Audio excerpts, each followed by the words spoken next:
নমস্কার বন্ধুরা, শ্রাবণী রান্নাঘরে আপনাদের সবাইকে স্বাগত জানিয়ে আমি প্রতিদিনের মতো আবারও আজকের একটা রান্নার ভিডিও নিয়ে আপনাদের সামনে চলে এসেছি। আজকের আমি আপনাদের পাবদা মাছের ভাপা রেসিপি বানিয়ে দেখাবো। আশা করি আপনাদের ভালো লাগবে। তার জন্য কিন্তু আমার পুরো ভিডিওটা আপনাদের দেখতে হবে। আর দেখা শুরু করার আগে একটা লাইক দেবেন, ভিডিওটা সম্পূর্ণ দেখে সুন্দর একটা কমেন্ট করবেন আর শেয়ার করতে ভুলবেন না। তাহলে চলুন আজকের আমি এই পাবদা মাছের ভাপার রেসিপিটা কিভাবে বানাচ্ছি সেটা আপনারা একবার দেখে নিন। রান্নাটা করার জন্য প্রথমে আমি এখানে দেখুন 4 পিস পাবদা মাছ নিয়ে নিয়েছি। আর পাবদা মাছটাকে খুব ভালোভাবে ধুয়ে পরিষ্কার করে রেখে দিয়েছি। এইবারে আমি মাছের মধ্যে দিয়ে দেব প্রথমে নুন। এখানে কিন্তু আন্দাজ মতো প্রথমে নুন দিয়ে দিলাম। আর দেব আমি এখানে হলুদের গুঁড়ো। এখানে কিন্তু হলুদের গুঁড়ো দিয়ে দিলাম। আর আমি এর মধ্যে দিয়ে দেব সামান্য একটু লঙ্কার গুঁড়ো। অল্প সামান্য একটু লঙ্কার গুঁড়ো দিলাম। আর দেব আমি এর মধ্যে দেখুন খুব অল্প সামান্য একটু সর্ষের তেল। অল্প একটু সর্ষের তেলও আমি এর মধ্যে দিয়ে দিলাম। দিয়ে এবার মাছটাকে খুব ভালোভাবে প্রথমে মাখিয়ে নেব। মাছের মধ্যে কিন্তু এই মশলাটা প্রথমে খুব ভালোভাবে মাখিয়ে নিতে হবে। আর আমি প্রতিদিনের মতো আপনাদের একটা কথাই বলবো যে প্লিজ আমার ভিডিওটা আপনারা টেনে টেনে দেখবেন না, পুরো ভিডিওটা দেখুন। আশা করি আপনাদের ভালো লাগবে। দেখুন মাছের মধ্যে কিন্তু মশলাটাকে প্রথমে খুব ভালোভাবে এইভাবে হাত দিয়ে দিয়ে কিন্তু মাখিয়ে নিতে হবে। আর দেখবেন এই যে আজকের আমি পাবদা মাছের রেসিপিটা বানাচ্ছি সেটা কিন্তু খেতে ভীষণ সুন্দর হয়। বিশেষ করে গরম ভাত দিয়ে খেতে ভীষণ ভীষণ ভালো লাগে। এইভাবে আপনারাও কিন্তু খুব সহজে যে কোনো দিন একদিন এই পাবদা মাছের রেসিপিটা বাড়িতে বানিয়ে দেখতে পারেন। ভীষণই ভালো খেতে হয়, কম সময় কম উপকরণে রান্নাটা হয়ে যাবে, খেতে কিন্তু অপূর্ব লাগবে। দেখুন মাছের মধ্যে কিন্তু আমি এইভাবে একটু মশলাগুলো মাখিয়ে নিচ্ছি। আর মাখানো হয়ে গেছে। এবার এটাকে মাখিয়ে কিন্তু আমি প্রায় 10 মিনিট মতো এইভাবে রেখে দেব। মাছের মধ্যে মশলা মাখিয়ে 10 মিনিট মতো আমি একটু এটাকে রেস্টে রেখেছি। আর ততক্ষণে আমি এখানে একটা মশলা বানিয়ে নেব। তার জন্য নিয়েছি দেখুন 1.5 চামচ মতো কালো সর্ষে আর 1 চামচ সাদা সর্ষে নিয়েছি। এইবারে আমি তার মধ্যে দিয়ে দেব 2টো কাঁচা লঙ্কা আর একটা পাকা লঙ্কা। এবারে এই মশলাটাকে আমি শিলে বেটে নেব। এটাকে কিন্তু আমি শিলেই বেটে নেব। আর আপনারা চাইলে এই মশলাটা মিক্সিতে বেটে নিতে পারেন। দেখুন আমি এই মশলাটা শিলে বেটে নিয়ে তারপরে আবারও আপনাদের সামনে ফেরত আসছি। সর্ষে আর কাঁচা লঙ্কাটা আমি এখানে শিলে বেটে নিয়েছি, বেটে নিয়ে আবারও ফেরত এলাম। দেখুন এটা আমার বাটা হয়ে গেছে। এইবারে আমি একটা বড় টিফিন বক্স নিয়ে নিয়েছি। এখানে কিন্তু একটু বড় সাইজের একটা টিফিন বক্স নিয়েছি। নিয়ে এবার আমি এর মধ্যে প্রথমে দিয়ে দিচ্ছি মশলাটা। এখানে যে মশলাটা আমি বেটে রেখেছিলাম সেই মশলাটা দিয়ে দিলাম। এইবারে আমি এর মধ্যে দিয়ে দিচ্ছি দেখুন আন্দাজ মতো নুন। মাছে যেহেতু নুন মাখানো আছে সেটা বুঝে কিন্তু নুনটা দিতে হবে। আন্দাজ মতো নুন দিয়ে দিলাম। আর দেব আমি এখানে হলুদের গুঁড়ো। এখানে কিন্তু অল্প সামান্য একটু হলুদ গুঁড়ো দিলাম। আর দেব এখানে লঙ্কার গুঁড়ো সামান্য একদম, কারণ যেহেতু কাঁচা লঙ্কা দিয়েছি তাই আমি কিন্তু গুঁড়ো লঙ্কাটা অল্প সামান্য দিলাম। এইবার দেব আমি এখানে সামান্য একটু চিনি।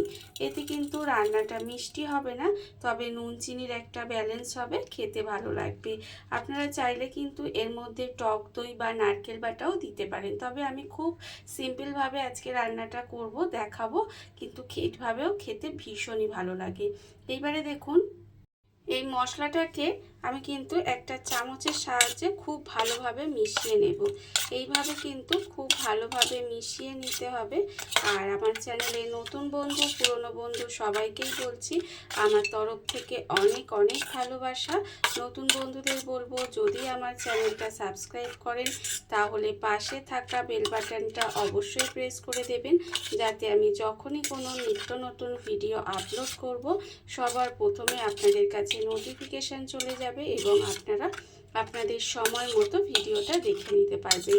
আর পুরনো বন্ধুদের বলবো এইভাবে আমার পাশে থাকার জন্য, আমাকে এগিয়ে যেতে সাহায্য করার জন্য আপনাদের অসংখ্য অসংখ্য ধন্যবাদ। দেখুন এখানে কিন্তু মশলাটা আমি খুব ভালোভাবে মিশিয়ে নিয়েছি, যাতে সমস্ত কিছুর সঙ্গে খুব ভালোভাবে মিশে যায়। এটা কিন্তু আমার মেশানো হয়ে গেছে। এইবারে আমি যে মাছের মধ্যে আমি নুন হলুদ মাখিয়ে এখানে কিন্তু 10 মিনিট মতো রেখে দিয়েছিলাম, সেই মাছগুলো কিন্তু এখানে 10 মিনিটের বেশি হয়ে গেছে। এইবারে দেখুন আমি কিন্তু এই মাছগুলো এর মধ্যে একটা একটা করে দিয়ে দিচ্ছি। একটু বড় সাইজের টিফিন বক্স নিতে হবে, যাতে আমি এখানে মাছগুলো যেহেতু একটু বড় নিয়েছি, তাই টিফিন বক্সটাও কিন্তু একটু আমি এখানে বড়ই নিয়েছি।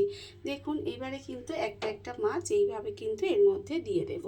দিয়ে হাত দিয়ে এবারে মশলাটাকে খুব ভালোভাবে মাখিয়ে নিতে হবে, যাতে মাছের মধ্যে মশলাটা খুব ভালোভাবে লেগে যায়। এইভাবে কিন্তু মশলাটা দিয়ে মাছের মধ্যে এইভাবে একটু খুব ভালো করে মাখিয়ে নেব, যাতে এপিট ওপিট দুপিটি সুন্দর করে মশলাটা মাখানো হয়ে যায়। আর এই রান্নাটা তো করা খুবই সহজ, আপনাদের আগেই বলেছি, আর খেতে কিন্তু অপূর্ব সুন্দর হয়।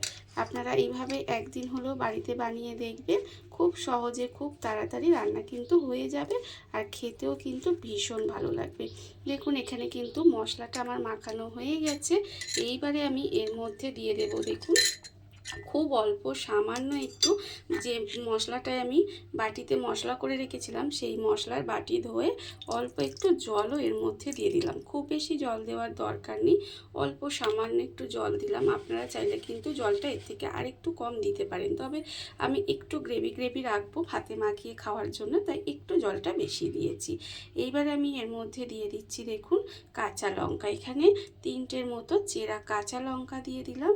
আর দেব আমি এখানে সর্ষের তেল কিন্তু অবশ্যই দেবেন, এতে দিলে কিন্তু খেতে বেশ ভালো লাগে। এবার ওপর থেকে কিন্তু এইভাবে একটু বেশ কিছুটা কাঁচা সর্ষের তেল আমি ওপর থেকে ছড়িয়ে দিচ্ছি। দেখুন আমি কিন্তু এইভাবে একটু কাঁচা সর্ষের তেল দিয়ে দিলাম, দিয়ে এবার এটাকে ঢাকা দিয়ে দেব।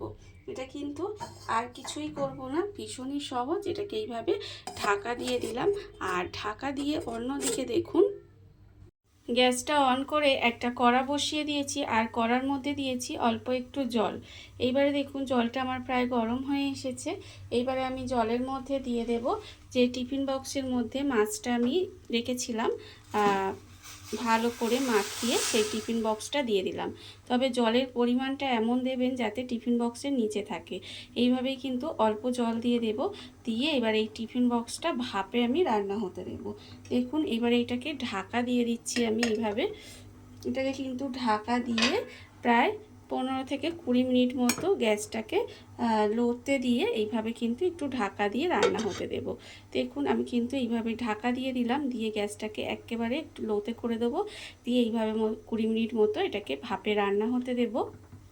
গ্যাসটাকে লোতে দিয়ে ঢাকা দিয়ে কিন্তু আমি এইভাবে 20 মিনিট মতো রান্না হতে দিয়েছিলাম। আমার কিন্তু এখানে রান্না হয়ে গেছে।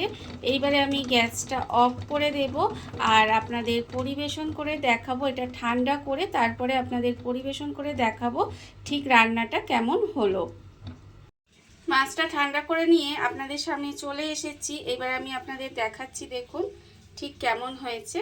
দেখুন কতটা সুন্দর হয়েছে, মাছ কিন্তু একেবারে নরম হয়ে গেছে, আর রান্নাটাও দেখতে কতটা সুন্দর হয়েছে, তেলটা উপর থেকে ভেসে উঠেছে।